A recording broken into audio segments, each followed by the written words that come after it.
মসজিদে হারাম মক্কা এবং মসজিদে আকসার মধ্যে কত বছরের ব্যবধান? হে আল্লাহ রাসূলুল্লাহ সাল্লাল্লাহু আলাইহি ওয়াসাল্লাম বললেন, আরবাউনা সানাহ, 40 বছরের ব্যবধান। তথা 40 বছরের আগে এবং 40 বছরের পরে এই ব্যবধানে মক্কায় আল্লাহ সুবহানাহু তাআলার ইবাদতের জন্য নির্মিত প্রথম ঘর এবং শামে আল্লাহ সুবহানাহু তাআলার ইবাদতের জন্য নির্মিত দ্বিতীয় ঘর, ব্যবধান 40 বছর। সম্মানিত উপস্থিতি, এই 40 বছরের ব্যবধান কখনকার এ বিষয়ে মুফাসসিরিনে কিরাম এবং মুহাদ্দিসিনে ইদাম মতভেদ করেছেন। কেউ বলেছেন ইব্রাহিম আলাইহিস সালাতু ওয়াস সালাম কাবা ঘর নির্মাণ করার 40 বছর পরে তার ছেলে ইসহাক এবং ইয়াকুব মিলে নির্মাণ করেছেন আল মসজিদ আল আকসা। আর ইব্রাহিম আলাইহিস সালাতু ওয়াস সালাম নির্মাণ করেছেন তার ছেলে ইসমাইলকে সঙ্গে করে নিয়ে কাবা মসজিদ হারাম। আবার কেউ বলেছেন আদম আলাইহিস সালাতু ওয়াস সালাম নিজেই অথবা আদম আলাইহিস সালাতু ওয়াস সালামের কোনো সন্তানেরা মসজিদ হারাম কাবা সর্বপ্রথম নির্মাণ করেছে এবং তার 40 বছর পর মসজিদে আকসা নির্মাণ করেছে।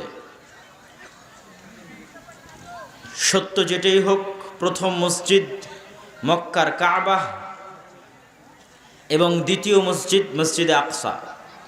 তবে ইব্রাহিম আলাইহিস সালাতু ওয়াস সালাম যে প্রথম নির্মাণকারী নন তার প্রমাণ আমরা পবিত্র কোরআনের আয়াতেই পাই। ওয়াইয ইয়ারফাউ ইব্রাহিমুল কাওয়াইদা মিনাল বাইত, ইব্রাহিম যখন দেওয়ালগুলো উপরে তুলছিল ঘর থেকে, যে ঘর আগে থেকেই ছিল কিন্তু নূহ আলাইহিস সালাতু ওয়াস সালামের বন্যায় ধ্বংস হয়ে যায়, সেই ঘরের উপরে পূর্বের এরিয়া, পূর্বের চিহ্ন, পূর্বের আলামতের উপরে ইব্রাহিম আলাইহিস সালাম ঘর তুলছিলেন। এটা পবিত্র কোরআনের ধারা বিবরণী থেকে বোঝা যায়, যা প্রমাণ করে যে কাবা ইব্রাহিম আলাইহিস সালাতু ওয়াস সালামের আগে নির্মিত।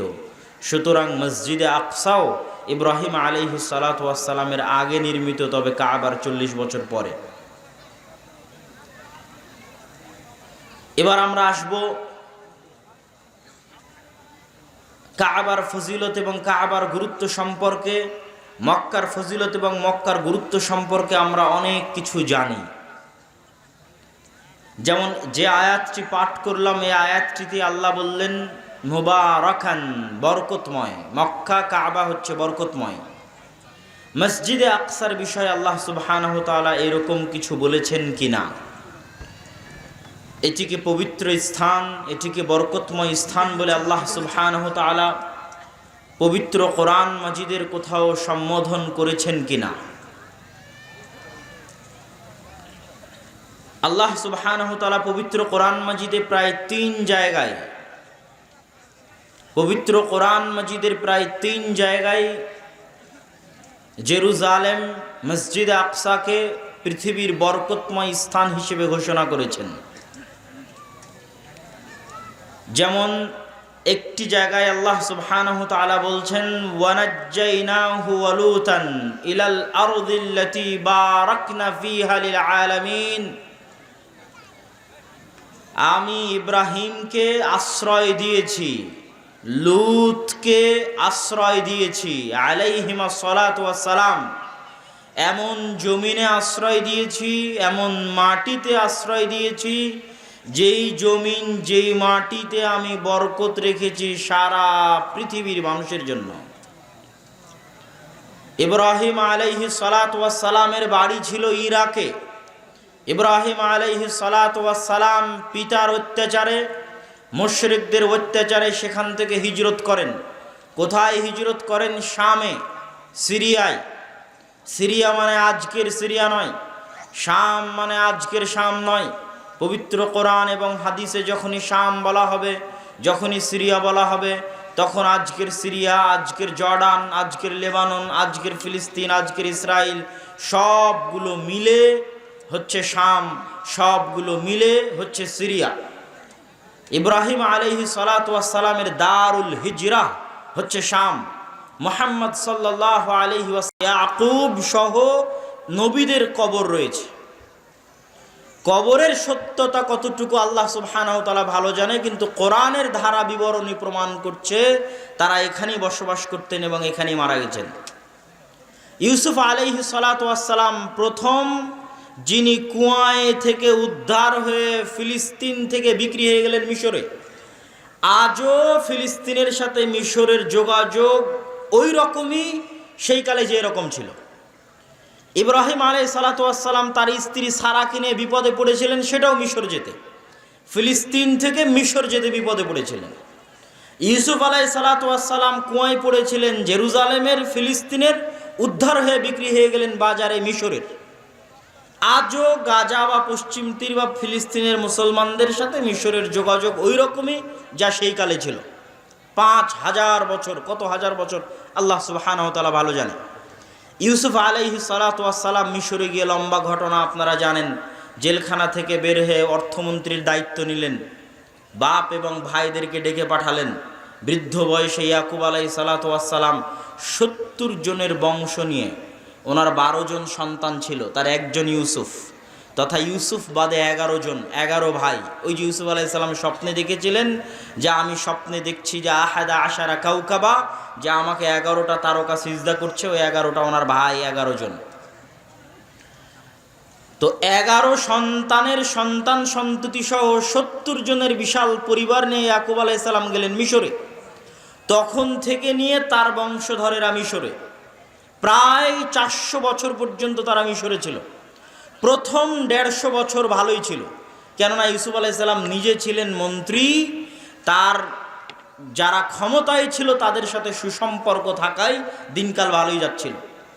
যারা ক্ষমতায় ছিল তারা ক্ষমতা হারিয়ে যখন ফেরাউন ক্ষমতা দখল করলো, তখন আগের ক্ষমতার যারা দোসর ছিল তথা ইয়াকুব আলাইহিস সালামের 12 সন্তানের বংশধরেরা তারা পড়ে গেল বিপদে। তাদের উপর চলল অত্যাচারের স্টিম রোলার, যার বর্ণনা আল্লাহ কোরআনে দিয়েছে। ইয়াসুমুনাকুম সুআল আযাব ইউযাববিহুনা আবনাআকুম ওয়া ইস্তাহয়ুনা নিসাআকুম। কি রকম ভয়ঙ্কর শাস্তি, যে পুরুষ সন্তানকে জবাই করে দেয়, মেয়ে সন্তানকে বাঁচিয়ে রাখে। এই ভয়ঙ্কর আযাব, এই ভয়ঙ্কর শাস্তি, ভয়ঙ্কর বিপদ তাদের উপর চলে আসলো। এই বিপদে তারা কত বছর ছিল আল্লাহ সুবহানাহু ওয়া তাআলা ভালো জানে। এই বিপদ থেকে তাদেরকে উদ্ধার করার জন্য আল্লাহ নবী পাঠালেন ইয়াকুবের বংশে, তার সন্তানদের বংশে মুসা আলাইহিস সালাম। মুসা আলাইহিস সালামের লম্বা ঘটনা, আমার টার্গেট হচ্ছে জেরুজালেম, মসজিদে আকসা, তাই লম্বা ঘটনায় যাচ্ছি না, শুধু ইতিহাসের ধারা বিবরণী আপনাকে দিয়ে যাচ্ছে। মুসা আলাইহিস সালাতু ওয়াস সালামের লম্বা ঘটনা শেষে যখন তিনি পালিয়ে যাচ্ছেন, ফেরাউনের সাথে যা কিছু ঘটলো, তারপরে যখন তিনি বানু ইসরাইলদের নিয়ে পালিয়ে যাচ্ছেন, সমুদ্রে ফেরাউন ডুবে মৃত্যুবরণ করলো। মুসা আলাইহিস সালাতু ওয়াস সালাম বানু ইসরাইলদের নিয়ে ওপারে চলে গেলেন। তিনি পুনরায় ফিরে কেন মিশরের ক্ষমতা দখল করলেন না, এই প্রশ্ন অনেকের। কিন্তু তারা যদি জানতো যে মুসা আলাইহিস সালাম কোথায় যাচ্ছিলেন, তাহলে এই প্রশ্ন আসতো না। আমরা জানি না যে মুসা আলাইহিস সালাম কোথায় যাচ্ছিলেন, তিনি পালাচ্ছিলেন না তিনি ফিরে যাচ্ছিলেন। মুসা আলাইহিস সালাতু ওয়াস সালাম পালাচ্ছিলেন না ফিরে যাচ্ছিলেন। কোথায় ফিরে যাচ্ছিলেন? 400 বছর আগে তার পর দাদা ইয়াকুব যেই জেরুজালেম, যেই ফিলিস্তিন থেকে মিশরে এসেছে, তারপর দাদা ইউসুফ যেই কুয়ায় পড়ে সেখান থেকে উদ্ধার হয়ে মিশরে এসেছে, সেই বাপ দাদার আদি ভিটা জেরুজালেম, ফিলিস্তিন, শামে ফিরে যাচ্ছিলেন। এই জন্য পুনরায় আর মিশরে আসেননি। আজও মানচিত্র ওইভাবেই আছে। আপনি গুগল ম্যাপ খুললে দেখবেন যে মিশর থেকে ফিলিস্তিন গেলেই মাঝখানে যে সাগর পড়বে, ওই সাগরের নাম লোহিত সাগর। ওই সাগরই ফেরাউন ডুবে মরেছিল, ওই সাগর থেকে ফেরাউনের লাশ উদ্ধার হয়েছে। এখনও মানচিত্রে ওভাবেই আছে। মুসা আলাইহিস সালাতু ওয়াস সালাম ফিলিস্তিন বিজয় করার জন্য, জেরুজালেম বিজয় করার জন্য যাচ্ছেন, আশ্রয় নিজের আদি ভিটায় ফিরে যাচ্ছেন। কিন্তু সেখানে এই 400 বছরে অন্য মানুষ বসবাস শুরু করেছে। তাদেরকে সেখান থেকে সরিয়ে সেই শহরে প্রবেশ করা এত সহজ নয়। এই জন্য মুসা আলাইহিস সালাম তার জাতিকে নিয়ে ঘুরপাক খেতে থাকলেন সিনাই মরুভূমিতে। মরুভূমি আজও ওই রকমই আছে, ওই মরুভূমি। আপনি গুগল ম্যাপে গেলে দেখতে পাবেন যে লোহিত সাগর পার হওয়ার পর ফিলিস্তিন পর্যন্ত পৌঁছতে মাঝখানে বিশাল মরুভূমি, সেই মরুভূমির নাম সিনাই মরুভূমি। মরুভূমিতে আসলেন বলেই তো পানি নাই, পানি নাই দেখেই তো বানু ইসরাইল বলল যে পানি দেন, পানির ব্যবস্থা করেন। মরুভূমিতে আছেন দেখেই তো খাবার নাই, খাবার নাই দেখেই তো আল্লাহ আসমান থেকে মান্না সালোয়া পাঠালেন। কেননা তখন মুসা আলাইহিস সালাম আছেন মরুভূমিতে, সমুদ্রের লবণাক্ত পানি খেতে পারবেন না। এই জন্য আল্লাহ পাথরে আঘাত করতে বললেন মুসা আলাইহিস সালামকে। লম্বা ঘটনা সব কোরআনের আয়াতে সূরা বাকারার মধ্যেই পাবেন। আমাদের ধারাবাহিক যে তাফসির গেছে দেশব্যাপী ধারাবাহিক দাওয়াতি সফরে, সেই ধারাবাহিক তাফসিরের মধ্যে আরও বিস্তারিত, আরও লম্বা আকারে পাবেন প্রতিটা ঘটনা, প্রতিটা পয়েন্ট বিস্তারিত ব্যাখ্যা সহ। মান্না সালোয়া মানে কি, পাথর কয় ভাগ হয়েছিল, কারা কারা ছিল, সব বিস্তারিত পাবেন আল ইতিসাম টিভিতে ধারাবাহিক তাফসির। আজকে আমাদের উদ্দেশ্য হচ্ছে মসজিদে আকসা। তা আমি এতক্ষণ কি বুঝালাম, উনি আছেন সিনাই মরুভূমিতে। এই জন্য তুর পাহাড়ও সিনাই মরুভূমিতে, যেই তুর পাহাড়ে মুসা আলাইহিস সালাম তাওরাত গ্রহণ করেছেন, যেই তুর পাহাড় আল্লাহ বানু ইসরাইলের উপর তুলে ধরেছিলেন, যেই তুর পাহাড়ে তিনি 40 দিন ইবাদত করেছিলেন, যেই তুর পাহাড়ে ইবাদত করতে গেলে বানু ইসরাইল গরুর পূজা শুরু করেছিল, ওটাও সিনাই মরুভূমিতে আজও ওইভাবেই আছে। তো আল্লাহ সুবহানাহু তাআলা এই জাতিকে আদেশ দিল, কি আদেশ দিল আল্লাহ কোরআনে বলছে। এবার আসবে জেরুজালেম, মসজিদে আকসা। ইয়া কওমি দুখুলুল আরদাল মুকাদ্দাসাতাল্লাতী কাতাবাল্লাহু লাকুম, হে আমার জাতি তোমরা প্রবেশ করো পবিত্র ভূমিতে। আল্লাহ পবিত্র ভূমি বলে কোরআন মাজিদে সম্বোধন করেছে। হে আমার জাতি তোমরা প্রবেশ করো পবিত্র ভূমিতে, আল্লাতী কাতাবাল্লাহু লাকুম, যেই ভূমি আল্লাহ তোমাদের জন্য লিখে রেখেছে। ওয়ালা তারতাদ্দু আলা আদবারিকুম, আর তোমরা পিঠ প্রদর্শন করে ফিরে যেও না। ফাতানকালিবু খাসিরিন, যদি তোমরা পিঠ প্রদর্শন করে ফিরে যাও তাহলে তোমরা ক্ষতিগ্রস্তদের অন্তর্ভুক্ত হবে। উত্তরে মুসা আলাইহিস সালামের জাতি কি বলল? ক্বালু ইয়া মুসা ইন্না ফিহা কওমান জাব্বারিন, তারা উত্তরে বলল, মুসা ওখানে তো শক্তিশালী জাতি বসবাস করে, ওদের সাথে আমরা যুদ্ধে পারবো না। ওয়া ইন্না লান নাদখুলাহা হাত্তা ইয়াখরুজু মিনহা, যতক্ষণ না তারা সেখান থেকে বের হয়ে যায় ততক্ষণ আমরা প্রবেশ করতে পারবো না। ফাইন ইয়াখরুজু মিনহা ফাইন্না দাখিলুন, যদি এই শক্তিশালী জাতি ওখান থেকে স্বেচ্ছায় বের হয়ে যায় আমরাও তাহলে সেখানে প্রবেশ করব। আপনি আজকের অবস্থার সাথে মিলিয়ে নেবেন, আজকের অবস্থার সাথে হুবহু মিল আছে। সেই দিন মুসা আলাইহিস সালামের জাতি যা বলেছিল, কি বলেছিল? মুসা আমরা ওই শহরে প্রবেশ করতে পারবো না, ওখানে শক্তিশালী, পৃথিবীর সবচেয়ে শক্তিশালী জাতি বসবাস করে, পৃথিবীর সবচেয়ে অত্যাধুনিক অস্ত্র তাদের কাছে আছে, আমরা প্রবেশ করতে পারবো না। আর এক আয়াতে আল্লাহ বলেছেন তারা কি উত্তর দিয়েছিল জানেন? আর এক আয়াতে আল্লাহ সুবহানাহু ওয়া তাআলা বলছে তারা মুসা আলাইহিস সালামকে উত্তর দিয়েছিল, ইন্না লান নাদখুলাহা আবাদাম মা দামু ফিহা ফাযহাব আনতা ওয়া রাব্বুকা ফাকাতিলা ইন্না হাহুনা কাঈদুন।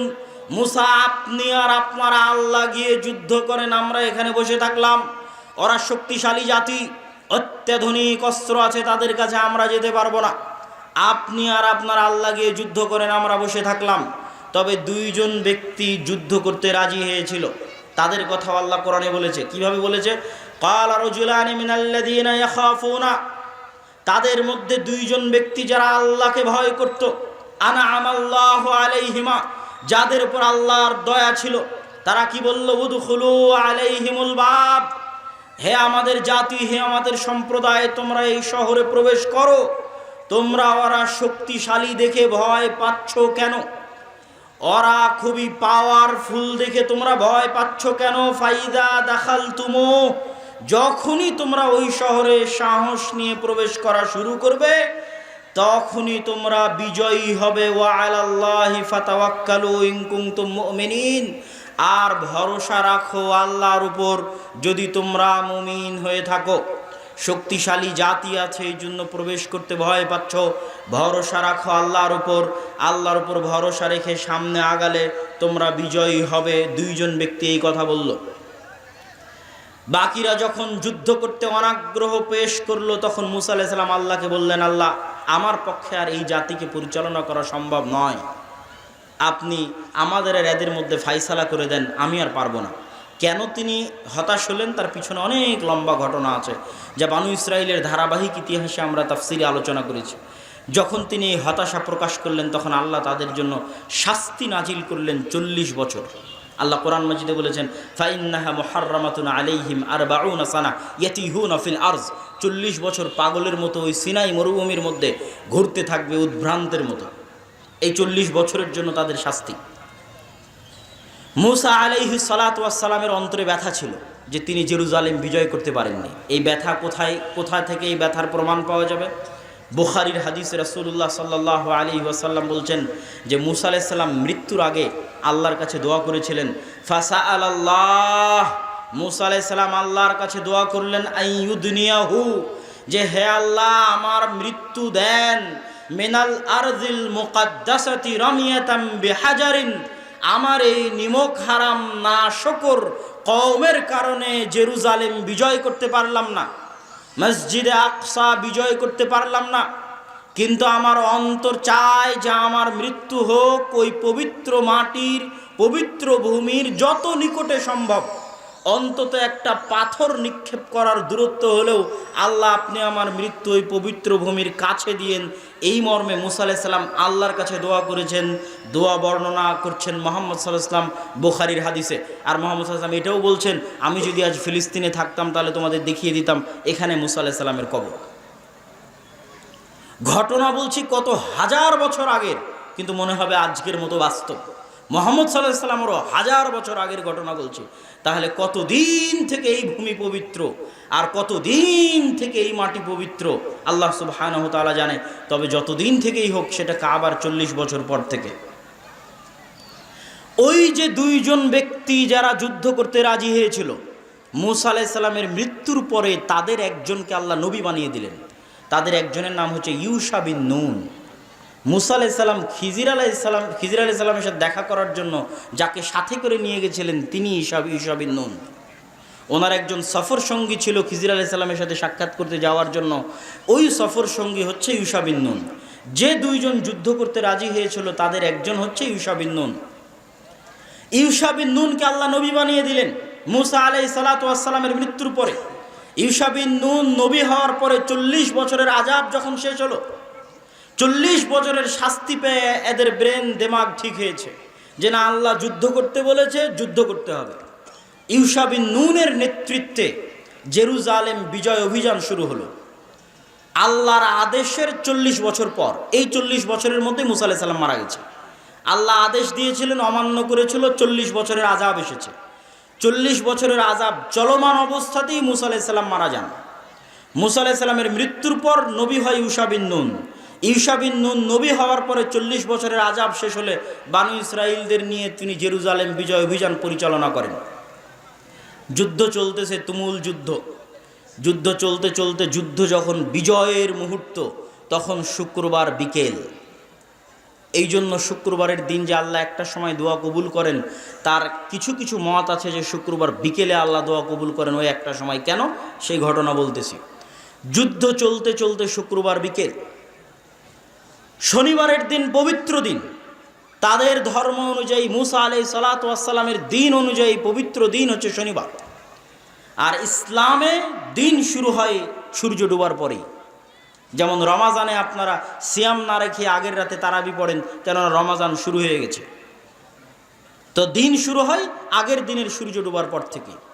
তাহলে আজ শুক্রবারের সূর্য ডুবলেই শনিবার শুরু, আর শনিবার শুরু হলেই যুদ্ধ বন্ধ, দিন অনুযায়ী নিষিদ্ধ। ওই দিন অনুযায়ী শনিবারের দিন যুদ্ধ বিগ্রহ নিষিদ্ধ।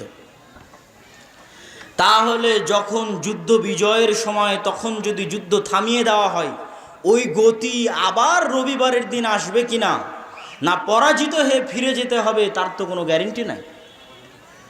এই জন্য শুক্রবারের দিন বিকেলবেলা যখন যুদ্ধ জয় জয়, কিন্তু যুদ্ধ বন্ধ করতে হবে, কেননা মাগরিব হলে তৎকালীন দিন অনুযায়ী যুদ্ধ নিষিদ্ধ। তখন ইউশা বিন নুন আল্লাহ সুবহানাহু ওয়া তাআলার কাছে দোয়া করলেন। দোয়া করছেন আর বলছেন, এই সূর্য ইন্নাকা মা'মুরা, হে আসমানের সূর্য তুমি হচ্ছ আদিষ্ট, ওয়া আনা মা'মুরুন, আর আমি আল্লাহর নবী ইউশা বিন নুন, আমিও আল্লাহর আদেশে আদিষ্ট।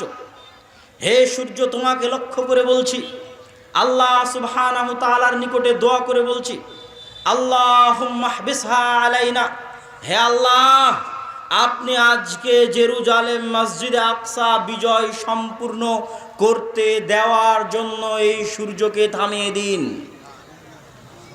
ইউশা বিন নুন আল্লাহ সুবহানাহু ওয়া তাআলার কাছে দোয়া করলেন, আল্লাহ আজকে জেরুজালেম মসজিদে আকসা বিজয় করার জন্য আপনি সূর্যকে থামিয়ে দিন।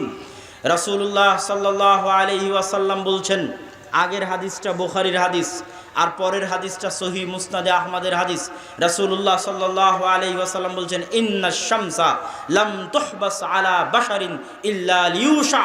পৃথিবী সৃষ্টি হওয়ার পর থেকে নিয়ে আল্লাহ কোনোদিন সূর্যকে থামিয়ে দেননি। মাত্র একজনের জন্য আল্লাহ সুবহানাহু ওয়া তাআলা সূর্যকে থামিয়ে দিয়েছিলেন। ইউশা বিন নুনের জন্য আল্লাহ সূর্যকে থামিয়ে দিয়েছিলেন, যাতে তারা মসজিদে আকসা বিজয় করতে পারে। হাদিস মুসনাদে আহমদ, সানাদ সহি। আর আগের হাদিস যেটা বললাম যে ইউশা বিন নুন আল্লাহর কাছে দোয়া করেছিল, সেটা বুখারীর হাদিস।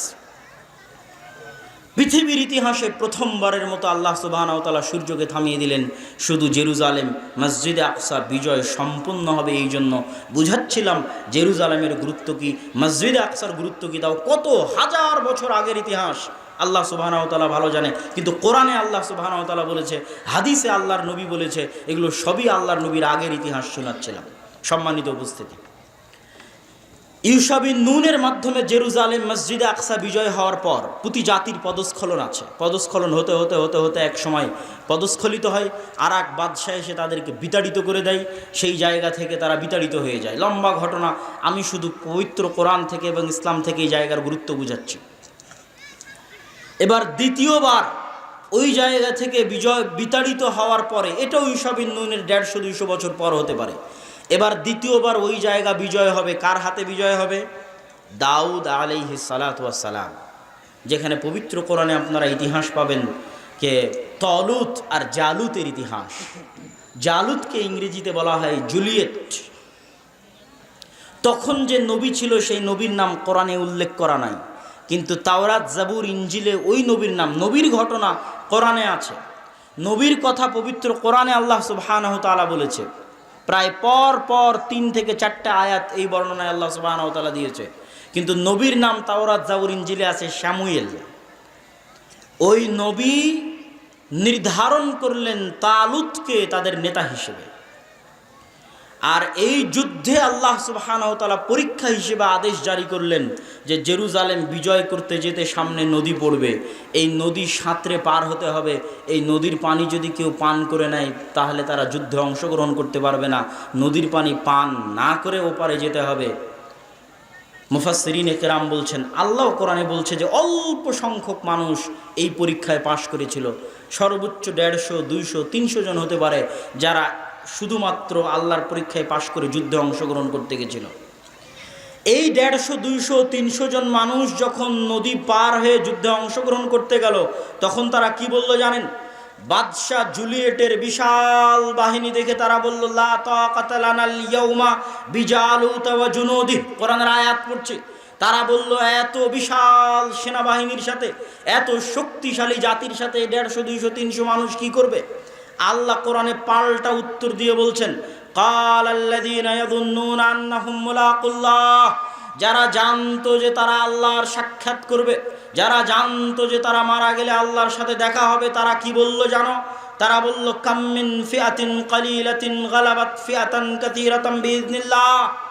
কত শত দুর্বল দল আছে যাদেরকে আল্লাহ বিজয়ী করে দিয়েছে শক্তিশালী দলের উপর, পাওয়ারফুল দলের উপর। আল্লাহু মা'আস সাবিরিন।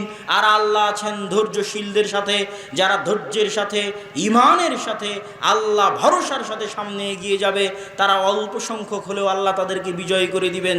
তাহলে এই ঘটনা, দ্বিতীয় ঘটনা জেরুজালেম বিজয় করার, আল মসজিদ আল আকসা বিজয় করার, এই ঘটনায় বাদশাহ জুলিয়েটকে নিজে হাতে হত্যা করেছিল দাউদ আলাইহিস সালাম। তারপরে আল্লাহ সুবহানাহু ওয়া তাআলা দাউদ আলাইহিস সালামকে নবী বানিয়ে দিলেন। আর দাউদ আলাইহিস সালাম তার বিশাল সাম্রাজ্যের কেন্দ্র স্থাপন করলেন জেরুজালেমে মসজিদে আকসায়। এবং দ্বিতীয়বার মসজিদে আকসা নির্মাণ করলেন সুলাইমান আলাইহিস সালাম। এই গেল মোটামুটি আল্লাহর নবীর পূর্বে মসজিদে আকসার গুরুত্ব বোঝানোর জন্য সংক্ষিপ্ত ইতিহাস। আরও গুরুত্ব বোঝানোর জন্য 2-1টা সংক্ষিপ্ত কথা বলে যাই।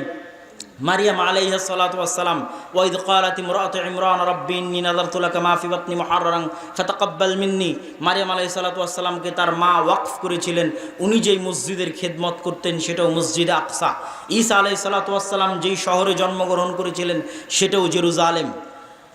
এই জন্যই এই লম্বা ঘটনা বলার, ইয়াহইয়া আলাইহিস সালাতু ওয়াস সালাম, জাকারিয়া আলাইহিস সালাতু ওয়াস সালাম সব জেরুজালেমে।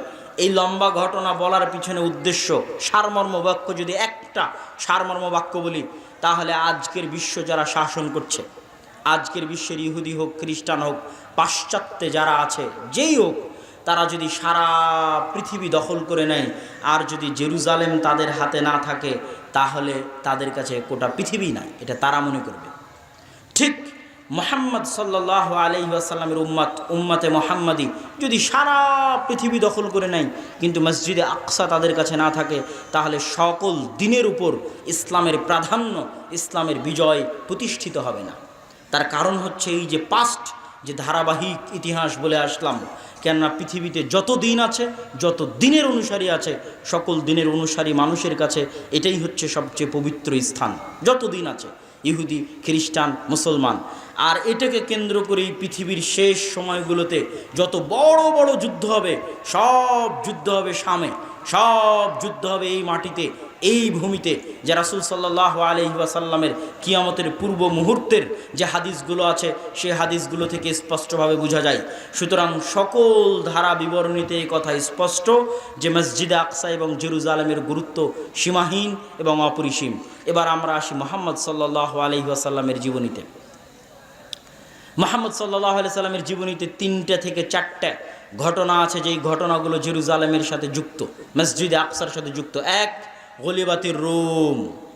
পবিত্র কোরআনে আল্লাহ সুবহানাহু ওয়া তাআলা বললেন রোমরা বিজয় হবে। এই আয়াত অবতীর্ণ হওয়াতে আবু বকর, ওমর, উসমান তারা খুশি হলেন। কেন খুশি হলেন? এর প্রেক্ষাপট আপনাদেরকে সংক্ষেপে বুঝতে হবে। এর সংক্ষিপ্ত প্রেক্ষাপট হচ্ছে পারস্যের অগ্নিপূজকরা মসজিদে আকসা দখল করে নিয়েছিল, জেরুজালেম দখল করে নিয়েছিল। তাদের হাত থেকে যখন পারস্যরা, অগ্নিপূজকরা যখন মসজিদে আকসা দখল করে নিয়েছিল, তখন মক্কার মুশরিকরা খুশি হয়েছিল, আর মক্কায় থাকা মুহাম্মদ সাল্লাল্লাহু আলাইহি ওয়াসাল্লামের সাহাবীরা কষ্ট পেয়েছিল। আবার যখন রোমানরা, বাইজেন্টাইন রোমান সাম্রাজ্য, ইস্তাম্বুল, কনস্টান্টিনোপল, কুস্তুনতুনিয়া থেকে তারা এসে আবার যখন মসজিদে আকসা তাদের দখলে নিয়ে নিল, তারা হলো খ্রিস্টান, তখন মক্কায় থাকা মুসলমানরা হয়ে গেল খুশি। ঘটনা দেখেন, ঘটনাটা বুঝেন, যে যখন পারস্যের অগ্নিপূজকরা মসজিদে আকসা দখলে নিচ্ছে, মক্কায় থাকা মুশরিকেরা খুশি, আর মক্কায় থাকা মুসলমানেরা কষ্ট পাচ্ছে। ঘটনা ঘটতেছে 1000 বছর, 1000 মাইল দূরে। এবার পারস্যের অগ্নিপূজকদের কাছ থেকে যখন রোমান খ্রিস্টানরা মসজিদে আকসার দখল নিচ্ছে, সেটার কথা আল্লাহ কোরআনে বলছে গলিবাতের রোম। আর মক্কায় বসে মুহাম্মদ সাল্লাল্লাহু আলাইহি ওয়াসাল্লাম খুশি হচ্ছে, মক্কায় বসে মুসলমানেরা খুশি হচ্ছে। ঘটনা কি? এখান থেকেই বোঝা যায় যে আকীদা যেটাই হোক, যদি মুসলমানদের হাতে থাকে তাহলে এটাতে খুশি হওয়া যাবে, এটাতে সহযোগিতা করা যাবে, এই চেষ্টায় সহযোগিতা করা যাবে। তার দলিল এখানে যে মুহাম্মদ সাল্লাল্লাহু আলাইহি ওয়াসাল্লাম অগ্নিপূজকদের হাত থেকে খ্রিস্টানদের কাছে মসজিদে আকসা থাকবে, এটাতে তিনি খুশি। দলিল কোরআনের আয়াত। এটা গেল এক। দুই, সুবহানাল্লাযী আসরা বিআবদিহি লাইলাম মিনাল মাসজিদিল হারামি ইলাল মাসজিদিল আকসা আল্লাযী বারাকনা হাওলাহু। ওই সত্তার পবিত্রতা বর্ণনা করছি যিনি মক্কা থেকে তার বান্দা মুহাম্মদ সাল্লাল্লাহু আলাইহি ওয়াসাল্লামকে নিয়ে গেছেন মসজিদে আকসায়, যেই মসজিদে আকসার চারিদিকে বরকত দিয়ে ঘেরা আছে। আল্লাহু আকবার। আল্লাহ কোরআনে বলছেন আল মাসজিদুল আকসা আল্লাযী বারাকনা হাওলাহু। ওই মসজিদে আকসায় আল্লাহ নিয়ে গেছেন মুহাম্মদ সাল্লাল্লাহু আলাইহি ওয়াসাল্লামকে, যার চারিদিকে বরকত দিয়ে ঘেরা আছে। মেরাজে রাসূলুল্লাহ সাল্লাল্লাহু আলাইহি ওয়াসাল্লাম মক্কা থেকে গেছেন মসজিদে আকসায়, মসজিদে আকসা থেকে গেছেন সপ্তম আসমানে, আর মসজিদে আকসায় তিনি সকল নবীর সালাতে ইমামতি করিয়েছেন। এটা হলো রাসূল সাল্লাল্লাহু আলাইহি ওয়াসাল্লামের জীবনে মসজিদে আকসার সাথে ইসলামের সম্পর্ক, মসজিদে আকসার সাথে উম্মতে মুহাম্মাদীর সম্পর্ক। তৃতীয় এবং আশ্চর্য সম্পর্ক, তৃতীয় এবং আশ্চর্য, অতি আশ্চর্য, অতি আশ্চর্য, সেটা হচ্ছে মুহাম্মদ সাল্লাল্লাহু আলাইহি ওয়াসাল্লাম জন্মের পর থেকে জানেন কাবা সবচেয়ে পবিত্র। তার বাপ, তার দাদা, তার 14 গোষ্ঠী, তার আদি পিতা ইসমাইল এবং তার আদি পিতা ইব্রাহিম মিলে কাবা তৈরি করেছে। তার দাদা কাবার রক্ষক, তিনি জন্মের পর থেকে জানেন কাবা সবচেয়ে পবিত্র। সেই কাবার পাশে দাঁড়িয়ে আল্লাহ তাকে সালাত আদায় করতে বলছেন মসজিদে আকসা মুখী হয়ে। কাবার পাশে দাঁড়িয়ে আল্লাহ মুহাম্মদ সাল্লাল্লাহু আলাইহি ওয়াসাল্লামকে বলছেন আপনি সালাত আদায় করেন মসজিদে আকসা মুখী হয়ে। অথচ তখন মুহাম্মদ সাল্লাল্লাহু আলাইহি ওয়াসাল্লাম মক্কায়, তখন মুহাম্মদ সাল্লাল্লাহু আলাইহি ওয়াসাল্লাম কাবার পাশে। আর জন্মের পর থেকে তিনি জানেন যে এই কাবা সবচেয়ে পবিত্র, আমার বাপ দাদা এই কাবার রক্ষণাবেক্ষণ করেছে, আমার আদি পিতা ইব্রাহিম আর ইসমাইল মিলে এই কাবা তৈরি করেছে। তারপরেও আল্লাহ তাকে আদেশ দিচ্ছেন আপনি সালাত আদায় করেন মসজিদে আকসামুখী হয়ে, কাবাকে পাশে রেখে। 17 মাস কাবাকে পাশে রেখেই, 17 মাসের কিছু মাস হবে, কেননা এর মধ্যে আল্লাহর নবী হিজরত করেছেন, আর বাকি কিছু মাস মদিনায় গিয়ে প্রথম যে মসজিদ নির্মিত হয়েছে সেটাও মসজিদে আকসামুখী হয়ে নির্মিত হয়েছে।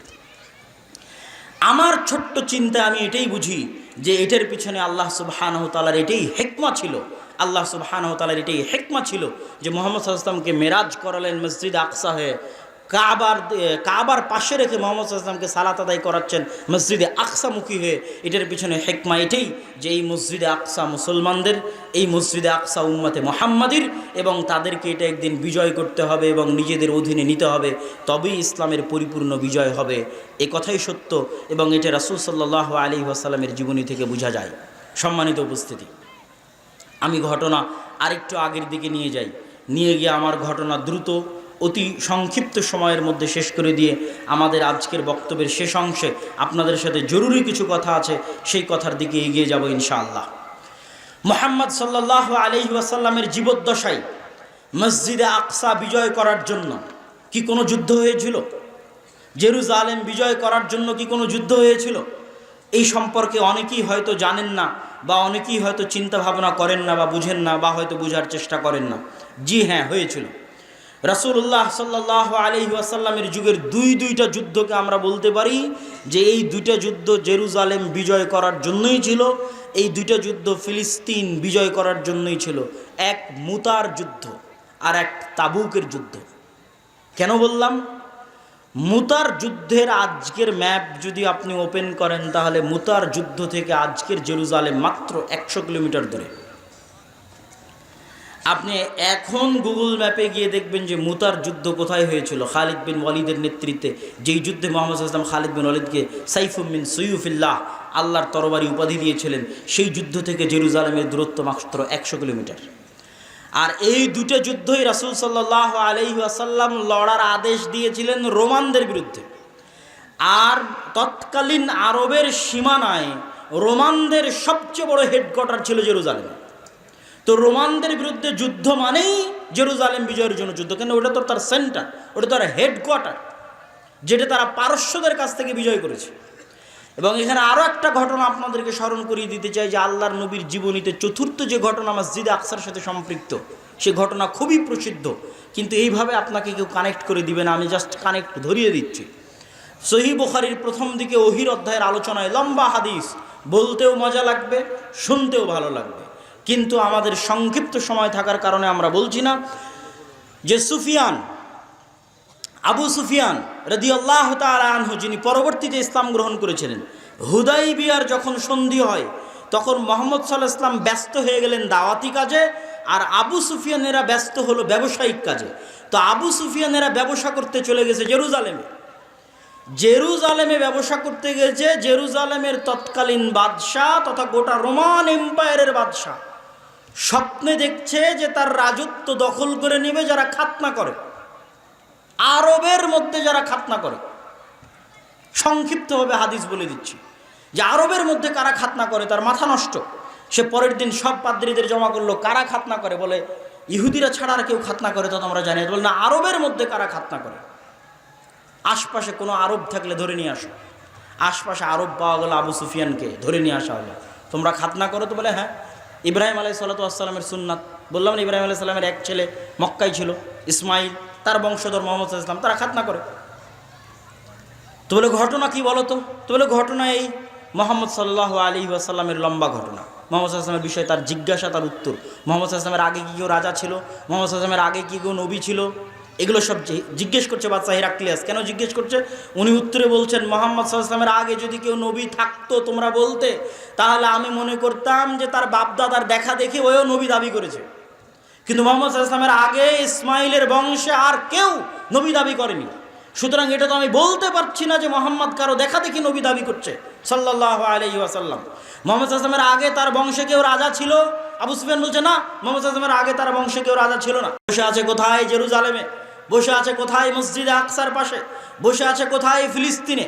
ওখানে বসে সে বলছে, তোমার কথা যদি সত্য হয়ে থাকে তাহলে আজ আমি যেই মাটিতে বসে আছি এই মাটিও একদিন ওই নবীর অধীনে চলে যাবে। বলেন আল্লাহু আকবার। এটাও রাসূল সাল্লাল্লাহু আলাইহি ওয়াসাল্লামের জীবদ্দশায় মসজিদে আকসার সাথে মুহাম্মদ সাল্লাল্লাহু আলাইহি ওয়াসাল্লামের সম্পর্ক, যে মসজিদে আকসা তখন যে শাসন করছে, যেই রোমান বাদশাহ শাসন করছে, সে বলছে যে এই মাটি তোমার কথা যদি সত্য হয়ে থাকে তাহলে যিনি নবী দাবি করেছে মক্কায় তার অধীনে একদিন চলে যাবে। সম্মানিত উপস্থিতি, রাসূল সাল্লাল্লাহু আলাইহি ওয়াসাল্লামের জীবদ্দশায় দুইটা যুদ্ধ ছিল জেরুজালেম বিজয় করার জন্য, এক মুতা আর এক তাবুক। এটা এভাবে আপনাকে কেউ বলে দিবে না, কিন্তু আমি কোন প্রেক্ষাপট থেকে বললাম সেটাও আপনাদের কাছে স্পষ্ট করে দিলাম যে এটার পিছনের প্রেক্ষাপট কি। মুতা এবং তাবুকের যুদ্ধের পর রাসূল সাল্লাল্লাহু আলাইহি ওয়াসাল্লামের মৃত্যুর পর যখন আবু বকর রাদিয়াল্লাহু তাআলা আনহু খেলাফতের দায়িত্ব গ্রহণ করলেন, খেলাফতের দায়িত্ব গ্রহণ করে উম্মতে মুহাম্মাদির মধ্যে যারা যাকাত অস্বীকার করলো, উম্মতে মুহাম্মাদির মধ্যে নতুন নবুয়তের দাবিদার করলো, তাদের বিরুদ্ধে বিশাল যুদ্ধ তিনি পরিচালনা করলেন, শক্তিশালী ভয়ঙ্কর যুদ্ধ। সেই যুদ্ধ থেকে ফিরি হয়েই তিনি এবার নির্দেশ দিলেন, তোমরা জেরুজালেম বিজয় করো, মসজিদে আকসা বিজয় করো। আবু বকর রাদিয়াল্লাহু তাআলা আনহু, আবু বকর রাদিয়াল্লাহু তাআলা আনহু তার জীবদ্দশায় সম্ভব হয়নি। তারপরে ওমর রাদিয়াল্লাহু তাআলা আনহু এসে ওই নির্দেশ অব্যাহত রাখলেন। কিন্তু ওমর রাদিয়াল্লাহু তাআলা আনহু এসে একটা বিধান পরিবর্তন করলেন। খালিদ বিন ওয়ালিদকে প্রধান সেনাপতির পদ থেকে সরিয়ে আবু উবাইদা ইবনুল জাররাহকে প্রধান সেনাপতির পদে দায়িত্ব দিয়ে দিলেন। আবু উবাইদা ইবনুল জাররাহ একদিকে যুদ্ধ করছে, খালিদ বিন ওয়ালিদ আর একদিকে যুদ্ধ করছে। যুদ্ধ চলতে চলতে চলতে চলতে একটা পর্যায়ে রোমানদের সাথে সবচেয়ে বড় যুদ্ধ, রোমানদের বিরুদ্ধে ইসলামের ইতিহাসে যেই যুদ্ধের অল্প কিছুদিন পরেই মুসলমানেরা জেরুজালেম বিজয় করতে পেরেছে, সেটা হচ্ছে ইয়ারমুকের যুদ্ধ। ইয়ারমুকের যুদ্ধে অসংখ্য শত শত সাহাবী মৃত্যুবরণ করেছিলেন। 3 লক্ষ রোমান সেনার বিরুদ্ধে সেই দিন যুদ্ধ হয়েছিল, ইয়ারমুকের যুদ্ধ। ইয়ারমুকের যুদ্ধের দিন যদিও স্ট্যান্ডিং পোস্টে প্রধান সেনাপতি আছে আবু উবাইদা ইবনুল জাররাহ, কিন্তু আবু উবাইদা ইবনুল জাররাহ রোমানদের 3 লক্ষ বিশাল সেনাবাহিনীর সামনে মাত্র 12,000 সৈন্য নিয়ে যুদ্ধ করতে সাহস করছিলেন না। তিনি পাল্টা চিঠি লিখে পাঠালেন ওমর রাদিয়াল্লাহু তাআলা আনহু বরাবর, আমিরুল মুমিনিন, খলিফাতুল মুসলিমিন, যদি আপনি সাহায্য না পাঠান আর যদি আমরা যুদ্ধে পরাজিত হই, মুসলমানেরা যদি পৃষ্ঠ প্রদর্শন করে, তাহলে এটা কুফরি হবে, নিজের দিন থেকে ফিরে যাওয়া হবে। অতএব আপনি অনুগ্রহ করে দয়া করে মদিনা থেকে সাহায্য স্বরূপ সেনাবাহিনী পাঠান। ওমর রাদিয়াল্লাহু তাআলা আনহু সেনাবাহিনী না পাঠিয়ে পাল্টা চিঠিতে লিখে পাঠালেন। ওমর রাদিয়াল্লাহু তাআলা আনহু লিখে পাঠালেন, ফালা তুহাওবিলান্নাকা কাসরাতুহুম ওয়ালা তুহিশান্নাকা কিল্লাতাল মুসলিমিন ফাইন্নাল্লাহা মাআকুম ওয়া লাইসা কালিলাম মিনাল্লাযীনা কানাল্লাহু মাআহুম। ওমর রাদিয়াল্লাহু তাআলা আনহু পাল্টা একজন সৈন্য না পাঠিয়ে শুধু চিঠির উল্টা পিঠে লিখে পাঠালেন, তোমাদেরকে যেন রোমানদের সংখ্যাধিক্য ভীতি না দেয়, আর মুসলমানদের অল্প সংখ্যা যেন তোমাদেরকে চিন্তাগ্রস্ত না করে। জেনে রাখো, আল্লাহ যার সাথে আছে তারাই সংখ্যাধিক্য, আর আল্লাহ যার সাথে নাই তারা সংখ্যাধিক্য নয়। বলেন আল্লাহু আকবার। ইয়ারমুকের যুদ্ধে মুসলমানদের বিজয় হলো, যদিও স্ট্যান্ডিং তখন প্রধান সেনাপতি আবু উবাইদা ইবনুল জাররাহ। কিন্তু খালিদ ইবনুল ওয়ালিদের সাথে পরামর্শ করলেন যে আমিরুল মুমিনিন তো সাহায্য পাঠালো না, কি করা যায়? খালিদ বিন ওয়ালিদ বলছে, আপনাকে একটা কথা বলবো, শুনবেন? তো বলে, হ্যাঁ বলেন, শুনবো। বলে, আজকের জন্য আমাকে দায়িত্ব দেন, এই যুদ্ধ পরিচালনার আজকের একদিনের জন্য দায়িত্ব আপনি আমাকে দেন। যদিও আপনি প্রধান সেনাপতি, কিন্তু আজকে যুদ্ধ পরিচালনার দায়িত্ব আমার। আবু উবাইদা ইবনুল জাররাহ বললেন, ঠিক আছে, আজকের যুদ্ধ আপনি পরিচালনা করবেন। খালিদ বিন ওয়ালিদ নিজে প্রধান সেনাপতির দায়িত্ব নিয়ে টানা 6 দিন যুদ্ধ হয়েছিল ইয়ারমুকের। ইয়ারমুকের যুদ্ধের পরে মুসলমানেরা একের পর এক আজকের যে গাজার নাম শুনছেন, এই গাজা বিজয় হলো, হাইফা বিজয় হলো, আশেপাশের যত শহর আছে সব শহর বিজয় করে মুসলমানেরা ধীরে ধীরে একদম জেরুজালেম মসজিদে আকসার চারিদিকে একত্রিত হয়ে গেল। মসজিদে আকসার চারিদিকে যখন একত্রিত হলো মুসলমানেরা, তখন সাহাবী ছিল 4000। কত হাজার? 4000 সাহাবী ছিল সেই দিন। কিন্তু যেহেতু মুসলমানেরা কখনোই মসজিদে আকসার চুল পরিমাণ ক্ষতি হোক, এই জন্য পাল্টা ভিতরে ঢুকে সেখানে রক্ত প্রবাহিত হোক, দুইবার মুসলমানেরা মসজিদে আকসা বিজয় করেছে। একবার ওমর রাদিয়াল্লাহু তাআলা আনহুর আমলে, একবার সালাহুদ্দিন আইয়ুবীর আমলে। একবারও এক ফোঁটা রক্ত প্রবাহিত হয়নি জেরুজালেমে, এক ফোঁটাও না, একবারও না। এই জন্য মুসলমানেরা শহরের ভিতরে প্রবেশ করলো না। তারা বারবার প্রধান পাদ্রী বরাবর দূত পাঠাতে থাকলো, চাবি সমর্পণ করেন, আত্মসমর্পণ করেন। তো লম্বা ঘটনা সংক্ষিপ্ত করে বক্তব্য শেষের দিকে চলে যাব। পাদ্রী বের হয়ে এসে দেখে তোমাদের প্রধান সেনাপতিকে, তো বলে আবু উবাইদা ইবনুল জাররাহ। উনি ওনার তাওরাত, জাবুর, ইনজিল যা কিতাবাদি ছিল তা খুলে দেখে, না, এনার হাতে তো জেরুজালেম বিজয় হবে না। তখন আবু উবাইদা ইবনুল জাররাহের সাথে উনি পার্সোনালি কথা বললেন। পার্সোনালি কথা বলতে গিয়ে জানতে পারলেন আমিরুল মুমিনিন খলিফাতুল মুসলিমিন ওমর ইবনুল খাত্তাব আছেন মদিনায়। তার পূর্ণ বিবরণী শুনে উনি বললেন, হ্যাঁ, ইনি সেই ব্যক্তি যার হাতে জেরুজালেম বিজয় হবে, আপনি তাহলে তাকে ডেকে পাঠান, আমি তার হাতেই চাবি সমর্পণ করব। তখন আবু উবাইদা ইবনুল জাররাহ চিঠি লিখে পাঠালেন ওমর ইবনুল খাত্তাবের নিকটে যে আপনি আসলে জেরুজালেমের চাবি আপনার হাতে সমর্পণ করা হবে। ওমর ইবনুল খাত্তাব পাল্টা চিঠি লিখলেন, আনা আতি, আমি আসতেছি। আর ওই যে বিশাল ঐতিহাসিক ঘটনা আপনারা জানেন যে ওমর রাদিয়াল্লাহু তাআলা আনহু একজন রাখাল নিয়ে, একজন গোলাম নিয়ে সমগ্র রাস্তা অতিক্রম করলেন। কখনো তিনি উটের পিঠে আর কখনো রাখাল উটের পিঠে। এই রাস্তাটা ছিল সেই রাস্তা যেটা তিনি মদিনা থেকে ফিলিস্তিন গেছিলেন, যেটা তিনি মদিনা থেকে মসজিদে আকসা গেছিলেন। এটা ছিল সেই রাস্তা, সেই রাস্তার ঘটনা, এবং ঘটনা ঐতিহাসিকভাবে সত্য।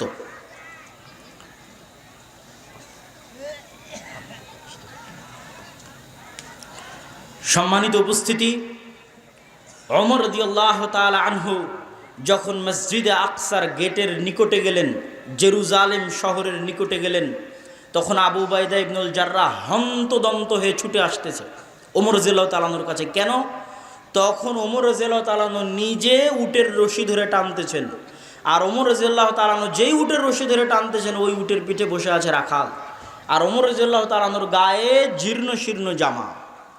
তো আবু উবাইদা ইবনুল জাররাহ হন্তদন্ত হয়ে ছুটে এসে বলছে, ইয়া আমিরুল মুমিনিন, ইন্নার রোমান ইয়ানজুরু ইলাইনা নাজরাতা কিল্লাহ। আমিরুল মুমিনিন খলিফাতুল মুসলিমিন করেছেন কি? 4000 সাহাবী আজ এই জেরুজালেম মসজিদে আকসা ঘিরে রেখেছে।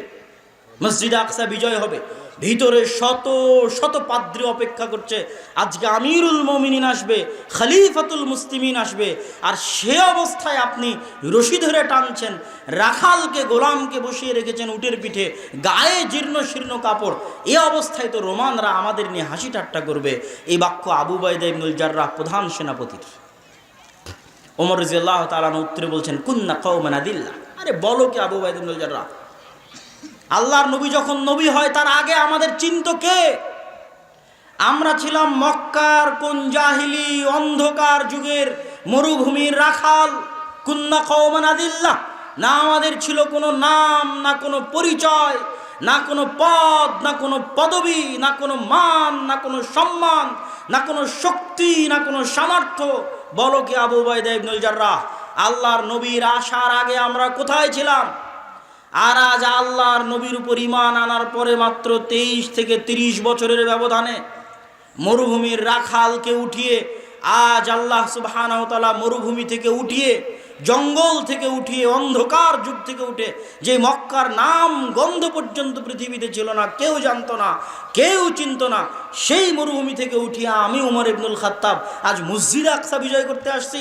কোন মসজিদে আকসা? কোন জেরুজালেম? যার বিশাল লম্বা ইতিহাস আপনাদেরকে দেখালাম।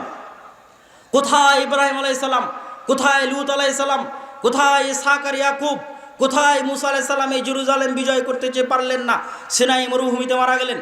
কোথায় ইউশা বিন নুন, যেই জেরুজালেম বিজয় করার জন্য আল্লাহ সূর্য থামিয়ে দিলেন।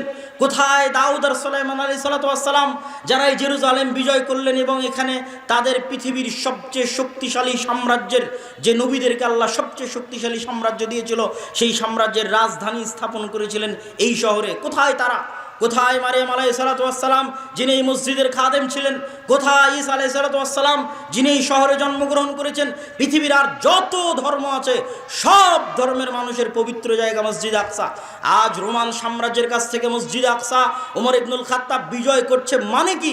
মানে গোটা পৃথিবী বিজয় করে নিচ্ছে, মানে গোটা খ্রিস্টানদের কাছে সকল কিছু হারিয়ে ফেলছে, পৃথিবীর ইহুদিরা সকল কিছু হারিয়ে ফেলছে, পৃথিবীর খ্রিস্টানেরা সকল কিছু হারিয়ে ফেলছে। আর আমি ওমর ইবনুল খাত্তাব ছিলাম কোথায়?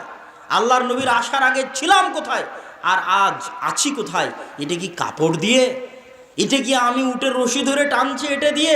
আর আমার রাখাল উটের পিঠে বসে আছে এটা দিয়ে? আযযান আল্লাহু বিল ইসলাম ওয়া বিল কিতাব। আল্লাহ আমাদের কাজকে এই সম্মান দিয়েছে, এই ইজ্জত দিয়েছে, এই ক্ষমতা দিয়েছে, এই শক্তি দিয়েছে ইসলামের কারণে, কোরআনের কারণে। বলেন আল্লাহু আকবার। আজকে মুসলমানেরা বিজয় করতে পারে না কেন ভাই? মুসলমানেরা মাজলুম কেন? মুসলমানদের মধ্যে ইসলাম নাই, মুসলমানদের মধ্যে কোরআন নাই। শক্তি দিয়ে, সামর্থ্য দিয়ে জেরুজালেম কোনোদিন বিজয় হয়নি। ইউশা বিন নুন শক্তি সামর্থ্য দিয়ে জেরুজালেম বিজয় করেনি, ঈমান দিয়ে, আমল দিয়ে, তাওয়াক্কুল দিয়ে বিজয় করেছে। আল্লাহ সূর্য থামিয়ে দিয়েছে। দাউদ আলাইহিসসালাম শক্তি সামর্থ্য দিয়ে জেরুজালেম বিজয় করেনি, মাত্র 300 জন, মাত্র 300 জন নিয়ে তিনি জেরুজালেম বিজয় করেছেন। তালুত এবং দাউদ আলাইহিসসালাম জালুতের বিরুদ্ধে। কিসের ভিত্তিতে? আল্লাহর দয়া, আল্লাহর রহমত, ঈমান, আমল, আকীদার ভিত্তিতে, তাকওয়া এবং পরহেজগারিতার ভিত্তিতে। ওমর রাদিয়াল্লাহু তাআলা আনহু জেরুজালেম বিজয় করেছে কিসের ভিত্তিতে? ওমর রাদিয়াল্লাহু বলে দিচ্ছে যে আমি কিসের ভিত্তিতে জেরুজালেম বিজয় করছি। না কাপড় চোপড়ের শান শওকত, না ক্ষমতার শান শওকত, না টাকা পয়সার ক্ষমতা, বরং ঈমানের জোর, আমলের জোর, আল্লাহ ভরসার জোর, আল্লাহ ভীতির জোর, তাকওয়া পরহেজগারিতার জোর। আর ওই তাকওয়া পরহেজগারিতা, ওই আল্লাহ ভীতি, ওই আল্লাহ ভরসা, ওই আমল, ওই আকীদা যতদিন পর্যন্ত মুসলমানদের মধ্যে না আসবে, ততদিন পর্যন্ত মুসলমানেরা যতই চেষ্টা করুক তারা জেরুজালেম মসজিদ আকসা বিজয় করতে পারবে না। আমল নাই, মুখে নাই দাড়ি, প্যান্ট টাকনুর নিচে পর্দা নাই, এইরকম বেআমল দিয়ে, বেতাকওয়া দিয়ে, বেপরহেজগারিতা দিয়ে আল্লাহ সুবহানাহু ওয়া তাআলা জেরুজালেম বিজয় দিবেন না। আল্লাহ সুবহানাহু ওয়া তাআলা ওই রকমই নেতা পাঠাবেন, ওই রকমই দায়িত্বশীল পাঠাবেন, ওই রকমই পরহেজগার কওম তৈরি করবেন, ওই রকমই তাকওয়াবান জাতি তৈরি করবেন, যাদের হাতে তিনি বিজয় দিবেন। যদি নাই হয় কোনোদিন, তাহলে ঈসা আলাইহিস সালামের সাথে, ইমাম মাহদির সাথে যারা তাকওয়া পরহেজগারিতা, আল্লাহ ভীতি, আল্লাহ ভরসা নিয়ে সামনে আগাবে, তাদের হাতে আল্লাহ সুবহানাহু ওয়া তাআলা বিজয় দিবে। এই জন্য আমি মুসলমানদেরকে অনুরোধ করতে চাই, পৃথিবীর মুসলমানদেরকে, বাঙালিদেরকে, বাংলাদেশিদেরকে, যেই কথা আপনারা যত দ্রুত বুঝবেন যে মিছিল দিয়ে নয়, হ্যাঁ প্রতিবাদ ভালো জিনিস, বাহ্যিক কাজের প্রতিবাদ ভালো জিনিস, কিন্তু আপনি মিছিল দিয়ে মসজিদে আকসা বিজয় করতে পারবেন না। আপনি ফেসবুকে পোস্ট দিয়ে মসজিদে আকসা বিজয় করতে পারবেন না। মসজিদে আকসা বিজয় করতে হলে ওই ঈমান লাগবে, ওই আমল লাগবে, ওই তাকওয়া লাগবে, ওই পরহেজগারিতা লাগবে, যেই তাকওয়া, যেই পরহেজগারিতা আল্লাহ ওমরকে দিয়েছিলেন, যেই তাকওয়া, যেই পরহেজগারিতা আল্লাহ দাউদকে দিয়েছিলেন, যেই তাকওয়া, যেই পরহেজগারিতা আল্লাহ সুবহানাহু ওয়া তাআলা সালাহুদ্দিন আইয়ুবীকে দিয়েছিলেন, যেই তাকওয়া, যেই পরহেজগারিতা আল্লাহ ইউশা বিন নুনকে দিয়েছিলেন, ওই তাকওয়া, ওই পরহেজগারিতা যেই দিন আসবে, বা ওই তাকওয়া পরহেজগারিতা আসার চেষ্টা যেই দিন আমরা করব, হুবহু তাদের মতো হতে না পারলেও চেষ্টা যেই দিন করব, সেই দিন বিজয় আসবে। সম্মানিত উপস্থিতি, আমি আমার বক্তব্যের শেষের দিকে এসে আপনাদের উদ্দেশ্যে জরুরি দুটো কথা। আজকের এই অনুষ্ঠান আমি মনে করি ইতিহাসের পাতায় ঐতিহাসিকভাবে লিখে রাখার মতো অনুষ্ঠান। কেন? আমি যখন থেকে প্রোগ্রাম করছি 2020 সাল থেকে, 2020 সালের জানুয়ারি থেকে, তথা 3 বছর, এই 3 বছরের অভিজ্ঞতায় আমি দেখেছি আমার শ্রদ্ধেয় পিতা আব্দুর রাজ্জাক বিন ইউসুফের প্রোগ্রামের পিছনে লক্ষ্য উদ্দেশ্য থাকে দাওয়াতি কাজ। দাওয়াতি কাজ লক্ষ্য উদ্দেশ্য থাকে দেখেই তিনি কোনোদিন মানুষের কাছে হাদিয়া এবং পাথেয় মর্মে চুক্তি করেননি। কিন্তু যারা তাদেরকে প্রোগ্রামের জন্য নিয়ে যায় তাদের সকলের উদ্দেশ্য সব সময় দাওয়াতি কাজ থাকে না। এটা আমার 3 বছরের অভিজ্ঞতা। বরং আমাদের দেশে চলমান প্রোগ্রামগুলোর 2টা লক্ষ্য উদ্দেশ্য। কমিটি কিছু আদায় করবে, বক্তা কিছু হাদিয়া পাবে। এই মর্মে একদিনের সম্পর্কের ভিত্তিতে প্রোগ্রাম হয়। কয় দিনের সম্পর্কের ভিত্তিতে বলেন তো?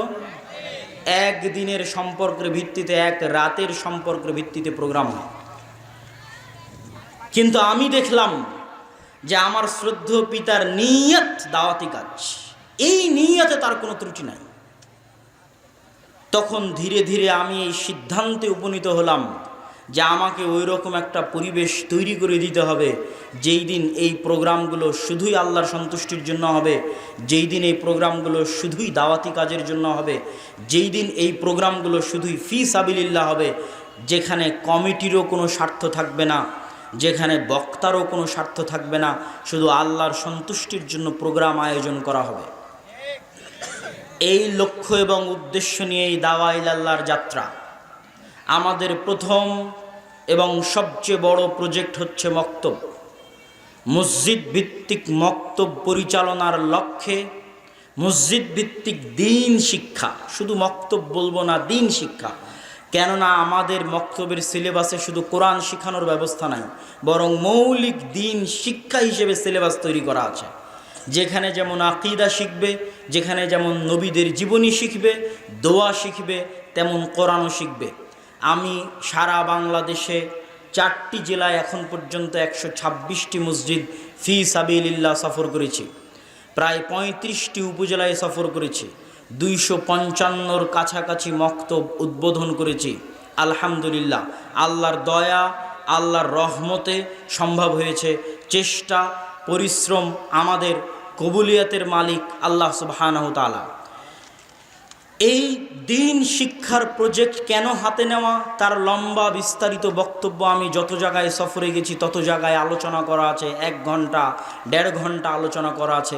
আজকে যেহেতু আলোচনার বিষয় ভিন্ন, যেহেতু এটা ইসলামী সম্মেলন, আদ-দাওয়া ইসলামী সম্মেলন, সেহেতু এখানে সংক্ষিপ্ত আকারে বলে যাচ্ছি যে আমি আমার অভিজ্ঞতার ভিত্তিতে ভারতের 3 বছর, সৌদি আরবের 5 বছর এবং আমার ইংল্যান্ডের 1 বছরের অভিজ্ঞতার ভিত্তিতে আমি মুসলমানদেরকে দেখেছি দূরবীন দিয়ে। সারা পৃথিবীতে মুসলমানেরা হচ্ছে শিক্ষায়, জ্ঞানে অন্যদের তুলনায় 500 বছর পিছিয়ে। আমি কিছু বক্তব্যে বলেছি, অন্য বক্তব্যে বিস্তারিত আলোচনা করিনি, তবে একদিন করব, যে মুসলমানেরা 2টা কারণে পরাধীন, এক জ্ঞানের কারণে, আর একটা হচ্ছে সুদী অর্থনীতির কারণে। এগুলোর উপর বিস্তারিত আলোচনা কোনো দিন হবে ইনশাআল্লাহ, সেই দিন আপনারা দেখবেন, জানবেন, শুনবেন। কিন্তু সংক্ষিপ্ত আকারে আমি দেখেছি মুসলমানেরা শিক্ষায় পিছিয়ে। যারা মধ্যপ্রাচ্যের মুসলমান, তাদের লক্ষ্য উদ্দেশ্য বিনোদন আর পর্যটন। কে দিয়েছে বুদ্ধি যে বিনোদন দিয়ে ইনকাম করতে হবে? শিক্ষায় কোনো ইনভেস্ট নাই, জ্ঞানে কোনো ইনভেস্ট নাই। বিল্ডিং বানাও, পর্যটন শিল্প গড়ে তোলো, সেখানে ইনভেস্ট। আর আমি ইংল্যান্ডে দেখেছি, ইউকেতে দেখেছি, তাদের ইনভেস্ট মানেই শিক্ষা। ইংল্যান্ডে তেলও নাই, ইংল্যান্ডে গ্যাসও নাই। আমেরিকাতে তেলও নাই, আমেরিকাতে গ্যাসও নাই। পৃথিবী শাসন করে কি দিয়ে ভাই? আমেরিকা, ইংল্যান্ডের অক্সফোর্ড আছে, ক্যামব্রিজ আছে, হার্ভার্ড আছে, নাসা আছে। মুসলমানদের চেয়ে 500 বছর জ্ঞান বিজ্ঞানে এগিয়ে আছে। জ্ঞান বিজ্ঞান বিক্রি করেই তারা পৃথিবী শাসন করছে। হাড়ে হাড়ে অনুভব করে দেখে এসে আপনাকে বলছে। গাড়িতে উঠলে দেখবেন বই পড়ছে, পার্কে গেলে দেখবেন বই পড়ছে, ট্রেনে উঠলে দেখবেন বই পড়ছে। মাঝে মধ্যে তাদের বই পড়ার ছবি উঠিয়ে আমি আমার 2 ভাই আব্দুর রহমান এবং আব্দুর রহিমকে পাঠাতাম। একদিন এক স্টেশনে পরপর 3টে ট্রেন মিস হওয়ায় ওই ট্রেনে প্রচুর ভিড় হয়েছে। ভিড়ের মধ্যে 2 বগির মাঝে যে ফাঁকা জায়গা থাকে, ওই ফাঁকা জায়গায় ভিড়ের মধ্যে দাঁড়িয়ে থেকে 2 জন যুবক বই পড়তেছে। ওটারও ছবি তুলে আমি আব্দুর রহমান আর আব্দুর রহিমকে পাঠিয়েছিলাম যে দেখো এরা কি দিয়ে পৃথিবী শাসন করে। এদের অন্তরে ঈমান নাই, এদের গায়ে কাপড় নাই, কিন্তু তারা বই পড়তে অভ্যস্ত। এই শিক্ষা, এই জ্ঞান দিয়েই তারা পৃথিবী শাসন করছে। আর আমাদের মুসলমানদের অবস্থা, মধ্যপ্রাচ্যের মুসলমানদের অবস্থা তো বললামই। এই জন্য আগেই বক্তব্যে বলে নিলাম যে ভাই, এগুলো করে মুসলমানদের বিজয় হবে না। এটা শিক্ষার দিন, জ্ঞানের দিন। ঈমান, আমল, আকীদায় পরিবর্তন না আসলে বিজয় হবে না। আর আমাদের বাংলাদেশের অবস্থা দেখেন, বাংলাদেশের যত বড় বড়, যদি যারা দায়িত্বে আছে তাদের কথা বলেন, টাকা আসলেই রাস্তা তৈরি করতে হবে, ব্রিজ কালভার্ট নির্মাণ করতে হবে, সেতু ফ্লাইওভার নির্মাণ করতে হবে। শিক্ষার জন্য কোনো প্রজেক্ট নাই, জ্ঞানের জন্য কোনো প্রজেক্ট নাই। আর যদি মসজিদ কমিটির কাছে যান, তাহলে মসজিদ কমিটির কাছে টাকা আসলে এসি লাগাতে হবে, ছাদ ঢালাই করতে হবে, টাইলস লাগাতে হবে। শিক্ষার জন্য কোনো বাজেট নাই। ওই মসজিদের কমিটি আপনি আমেরিকানদের করে দেন, ইউরোপিয়ানদের করে দেন, মসজিদের ফান্ডে যদি 10 টাকা থাকে, তাহলে 10 টাকার 5 টাকা আমেরিকানরা আগে শিক্ষায় ব্যয় করবে। ভাই, যেই মসজিদ আপনি এসি দিয়ে তৈরি করছেন, ওই মসজিদের আশেপাশে তো গাঞ্জাখোর মদখোরে পরিপূর্ণ হয়ে গেছে। মসজিদ স্বর্ণ দিয়ে বানিয়ে কি করবেন? যেখানে মসজিদের আশেপাশে সব গাঞ্জাখোর মদখোর, জুয়া, অনলাইনে জুয়া, মোবাইলে জুয়ায় পরিপূর্ণ হয়ে গেছে, ওই মসজিদ স্বর্ণ দিয়ে বানিয়ে কি করবেন? আপনি ওই মসজিদে 10টা টাকা থাকলে 5টা টাকা শিক্ষায় ব্যয় করেন। মসজিদ না থাকলেও মানুষ খোলা মাঠে সালাত আদায় করবে। মুসলমানদের এই ভয়াবহ অবস্থা দেখেই আমার এই প্রতিজ্ঞা নেওয়া যে মুসলমানদের শিক্ষার জন্য কাজ করতে হবে। নওগাঁ, জয়পুরহাট থেকে যত উত্তরে যাবেন তত মসজিদে মক্তব নাই। যে কয়েকটা মসজিদে মক্তব আছে সেগুলো অবহেলিত প্রতিষ্ঠান। বড় বড় প্রতিষ্ঠান দিয়ে সারা বাংলাদেশে পরিবর্তন আনা সম্ভব নয়। বড় বড় প্রতিষ্ঠান, সেটা যত বড় মাদ্রাসাই হোক, সারা বাংলাদেশের 2% ছেলে মেয়ে ওখানে পড়তে যায়, বাকি 98% মুসলমানের সন্তান। এরা দিন শিখবে কোথায়? এই একদিনের জালসা দিয়ে দিন শেখা সম্ভব? তাহলে এই সন্তানেরা যদি দিন না শিখে, এদেরকে শিক্ষা কে দিচ্ছে জানেন? আপনার সন্তান আপনি জন্ম দিয়েছেন, শিক্ষা দিচ্ছে ইবলিস। আমি দেখে এসেছি, সন্তান জন্ম দিবেন আপনি, সন্তানকে শিখাবে ইবলিস। আমার বহু বক্তব্যে তার উপর বিস্তারিত বলা আছে যে ইউরোপের অবস্থা কি। সেখানে সন্তান আপনি জন্ম দিবেন, শিক্ষা দিবে ইবলিস। আপনার দেশে ওই অবস্থা হতে যাচ্ছে। সন্তান আপনি জন্ম দিচ্ছেন, টাকা দিয়ে মসজিদ বানাচ্ছেন, কিন্তু আপনার সন্তান পড়ছে ব্রাকে, আপনার সন্তান পড়ছে খ্রিস্টান মিশনারির স্কুলে। কেননা শিক্ষার ব্যবস্থা আপনার কাছে নাই। সারা বাংলাদেশে সবচেয়ে শ্রেষ্ঠ স্কুল খ্রিস্টানদের পরিচালিত। আজও এখনো শ্রেষ্ঠ স্কুল তারা পরিচালনা করছে, কেন? তারা জানে শিক্ষা কি জিনিস, শিক্ষার মূল্য কি। ব্রাকের ওয়াকফ করা জমি নাই, বিল্ডিং নাই, কিন্তু ব্রাক সারা বাংলাদেশে হাজার হাজার স্কুল পরিচালনা করছে ভাড়া জমিতে, ভাড়া টিন, ভাঙ্গা টিন দিয়ে ভাড়া জমিতে পরিচালনা করছে। আর মুসলমানদের লক্ষ লক্ষ মসজিদ থাকার পরও, হাজার হাজার মসজিদ থাকার পরও এই সমস্ত মসজিদগুলোতে দিনের দাওয়াতি কাজ নাই। সম্মানিত উপস্থিতি, এই জন্য আমরা মসজিদ ভিত্তিক দিন শিক্ষা কার্যক্রমকে জোরালো করার জন্য, শক্তিশালী করার জন্য সারা দেশে দাওয়া ইলাল্লাহর অধীনে যে দাওয়াতি সফর চলছে, তারই অংশ হিসেবে আমরা চেয়েছি যে আমাদের প্রোগ্রামগুলো ফি সাবিলিল্লাহ হোক। এবং আপনারা আমার জন্য দোয়া করবেন। আমার অন্তরের একটা ইচ্ছা, আজকে যেহেতু প্রথম আর দাওয়া ইলাল্লাহর অধীনে প্রথম প্রোগ্রাম পত্নীতলাতেই, এখানে আজকে আপনাদের এটা প্রথম প্রোগ্রাম, এবং আজকের প্রোগ্রামে বাপ বেটা আমরা ফি সাবিলিল্লাহ এসেছি। মানে আজকের প্রোগ্রাম কমিটির কাছে আমরা 1 টাকাও হাদিয়া নিব না। বলেন আল্লাহু আকবার। আল্লাহ সুবহানাহু ওয়া তাআলা যেন আমাদের এই নিয়তকে কবুল করে, আল্লাহুম্মা আমিন।